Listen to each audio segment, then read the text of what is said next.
Welcome back to Afternoon Express, coming to you live on SABC3. Now, today we are in the presence of royalty. Princess Chantal Revell is here to tell us about her tireless battle to get the Khoisan people recognized. She also shares what she had to encounter in the process. Welcome. How are you? Thank you. Lovely to have you join us today. It's good to be here. Now, Thank you we so mentioned Khoisan people in the intro, but as an actual fact, that is a derogatory term. Yes. Bushman is how you would rather refer to the people. Why? So San, what is the difference? Am I correct in saying San is the derogatory aspect of the word? Okay. Yeah. You know that historically there were two main groupings first, or groups of people. It's the Khoi and the Bushmen. Yeah. Once the Bushmen were the hunters and gatherers, and then the Khoi were more pastoralists. And then later on, it's only in 1928 the German gave the name Khoisan. They put the two together under the umbrella name. So if you look at history and all the names, as they took away so much of the history and the true culture of people. And San, it's a derogatory term. It actually means kalgat mense, you know. So if you move to the different groupings, they will tell you, but we don't want to be called that. So we were given names over the years that's derogatory, that doesn't mean who we truly are or where we come from or say who we are. We were never asked. Yes. You know? And still nobody even knows now because it's not ever highlighted. Yeah, and the information is not out there. Yes. So what are the 5 main groupings of the culture? Well, currently government is working with 5 groupings because, due to geographical areas, but there's a lot more.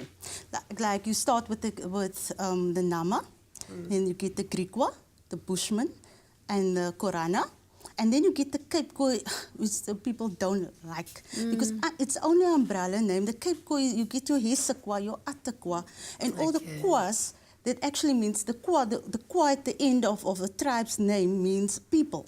Yeah. So if you recognize all of them, in Cape Town alone, or the whole Western Cape, there was historically about 19 tribes. Wow. Yeah. With the Kwa name. And then today with the clans and our families grew, it became later on to 44 known, or counting.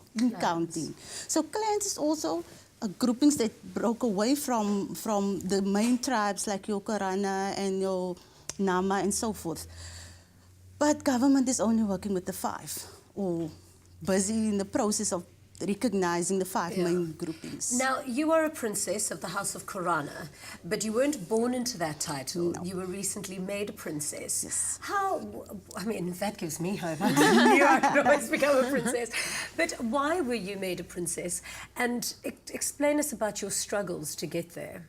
Yeah, if I have to start from the beginning, it will really start from the age of 8 years old when I first visited the castle of Kuro. Oh, yeah. You know, the Khoi and the San people are very spiritual people. So when you get into something, you can't explain it. You just know this thing about yourself. You know in your spirit, but you can't explain. Nobody told you. It's not in the history books.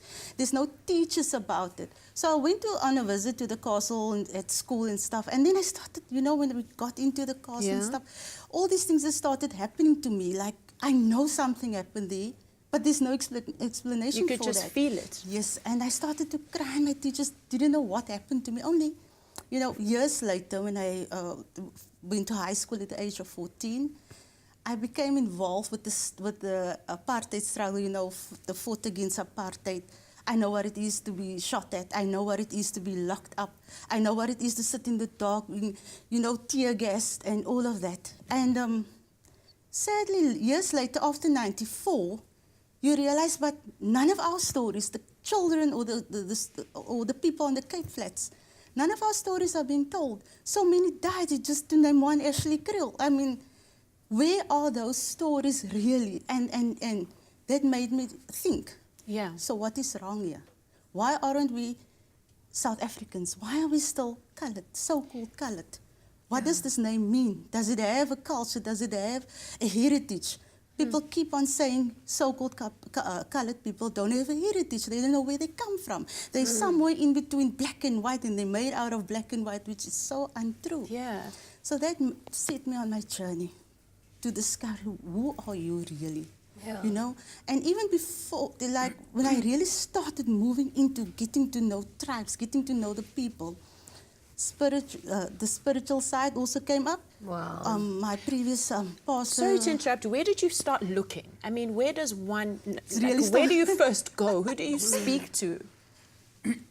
I just, whenever I heard the name Koi or meetings, I just went in for that. So I started with a group that, you know, that they said they looking after the Koi and San, how to get them recognized, fighting for their rights. So would that be the NKC? No, way before that. Before the formation of that. Yeah, before that. So I started getting involved, literally looking, asking around, do you know people that's working in these groupings? Do you know these people are? And then in a short space of about a year, I came to meet all the groupings in Cape Town, the chiefs, the different, and I came to know them as a people who can tell stories, who know their heritage, and I learned a lot from them, even the older chiefs and people like that. So it was not until I think I first went, after that I first went to go to University of Pretoria, and there I did the rights of indigenous people. And I learned more as to, wow, we got all these rights as indigenous people, as the first people, but there's no rights for us as so-called colored. So, because they're not being represented. Exactly. And you haven't been recognized as the first people, which you are, which Yes. is part of your fight. Yes. So then after that only, we had another election. The NKC started like 20 years ago already. And I even didn't know about it until later on when I started to move with the groups. And then we had another election in 2012, where specifically the Cape groupings, they said they went to government, look here, we're not represented on this body, and you're speaking to this body and trying to negotiate the rights for our people, and we would like to send in our own. So out of that I got elected as the Western Cape representative. Right. And then also, you know, in that I learned a lot as to how, you know, being a woman, that you're not really being accepted culturally. Or taken seriously. Yeah, all of that came to the forefront, and I had my own struggles. How do I represent the people that look for all your faults and then just turn against you just like that? But even in that, I learned that they can't help themselves, you know, being told all these years that it's the legacy of their past, yeah. And the trauma, so many things happened to our people in the past. You can't, like, if you just think about the Nama people specifically, the lips has been cut off because they were stopped, you can't speak the language, you know. And we've learned through the years, even in Cape Town, you had to accept the colored identity to get a job, to get a house. You had to denounce all your rights to your heritage and all of that. So our grandmothers, they never taught us these things. They never taught us the languages. They never taught us really, because they were too afraid that if they did, that they might kill us or hurt us. So that oral tradition obviously died then. We want to hear more of your story, sorry, because also today we are we're also going to look into the movie Kritoa, which is also very similar to what you've been to. Yeah. Well, Princess Chantal has been fighting continuously and consciously for women's rights and the culture of her own people. Now, another such phenomenal woman was Kritoa, as we said mentioned earlier. Stay tuned to find out more after the break. Thank you.